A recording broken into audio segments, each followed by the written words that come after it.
Hello everyone, আসসালামু আলাইকুম। কি অবস্থা সবার? আশা করি সবাই ভালো আছেন। তো বর্তমানে যে বিষয়টা নিয়ে আমি কথা বলতে যাচ্ছি ওটা হচ্ছে যে আপনারা যারা বাংলাদেশের মধ্যে আনঅফিসিয়াল ফোনগুলো ইউজ করেন কম দামে, তো 16 ডিসেম্বরের পর থেকে ওইগুলো ইউজ করতে পারবেন না। তো আমরাও হয়তো যারা মোবাইল ব্যবসায়িকরা আছি তারা আপনাদেরকেও আমরা কম রেটে ফোন দিতে পারবো না। কেন না? একটা ফোনের 57% ভ্যাট দিতে হবে সরকারে, সেটা তো আপনারা সবাই জানেন। আমাদের ঢাকাতে আমাদের ব্যবসায়িক ভাইরা আন্দোলন করছে। তো একটা কথা চিন্তা করেন, আপনি এখন 1.5 লাখ টাকার ফোন কিনতেছেন 1 লাখ টাকা দিয়ে, 80,000 টাকা দিয়ে। তখন আপনি 1.5 লাখ একটা এখন যেটা 80,000 টাকা দিয়ে এটা কিনতে হবে আপনার 1,40,000-50,000 টাকা দিয়ে।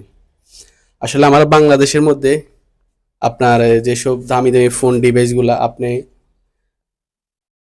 অবভিয়াসলি আপনি এই যে বাজেটের মধ্যে আপনি ফোনগুলা কিনেন, কিন্তু বর্তমানে সামনের দিকে আর পারবেন না। কেননা কারণ আমরা আপনাদেরকে দিতে পারবো না, আমরা ব্যাট দিতে হবে 57%। তো ওইটা নিয়ে আমাদের ব্যবসায়িক বাইরা ঢাকা থেকে অনেক আন্দোলন করছে। শুধু জাস্ট আমরা তো আপনার কাছে সেল করব, কিন্তু আমরা কম দিয়ে নিতে পারলে আপনাদের কাছে কম দিয়ে সেল করতাম, কিন্তু আমরা যদি কম দিয়ে নিতে না পারি তাহলে আপনাদের কাছে কম দিয়ে সেল করতে পারবো না। আর বর্তমানে যারা আইফোন লাভার আছেন, মানে আইফোন ইউজ করার, আর জানেন তো সবাই বাংলাদেশের মধ্যে আইফোন অফিসিয়ালি কোনো শোরুম নাই, বাট এগুলো অফিসিয়ালি আসে না। আমরা যারা ব্যবসায়িক আছে তারা বাইরে থেকে এনে এগুলো অফিসিয়াল করে সেল করি কম রেটে, ঠিক আছে?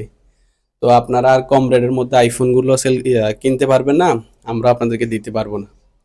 তো যাক, আরেকটা শুনতেছি যে যারা প্রবাসী বাইরে আছে তারা বিদেশ থেকে আসার পর 60 দিনের মাথায় থাকতে পারে বাংলাদেশে, 60 দিন একটা ফোন ইউজ করতে পারবে। যদি 60 দিনের বেশি থাকে তাহলে ওই ফোনটা রেজিস্ট্রেশন করতে পারবে। তো দেখেন আমাদের দেশ উন্নত কি হবে, দিন দিন অবনতির দিকে যাচ্ছে। তো আসলে এগুলা হচ্ছে যে আমাদের সাধারণ পাবলিক যারা আছে ওইগুলাতে আমাদের ক্ষতি হবে। তো আপনারা একবার চিন্তা করে দেখুন বিষয়গুলা।